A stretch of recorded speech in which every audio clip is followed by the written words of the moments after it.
সবাই বাড়িতে চলে গেছে।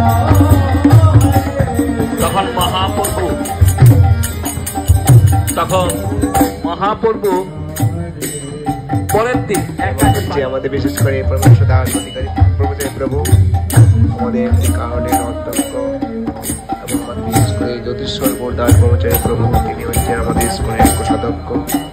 মধুপতি দাস ব্রহ্মচারী প্রভু প্রখ্যাত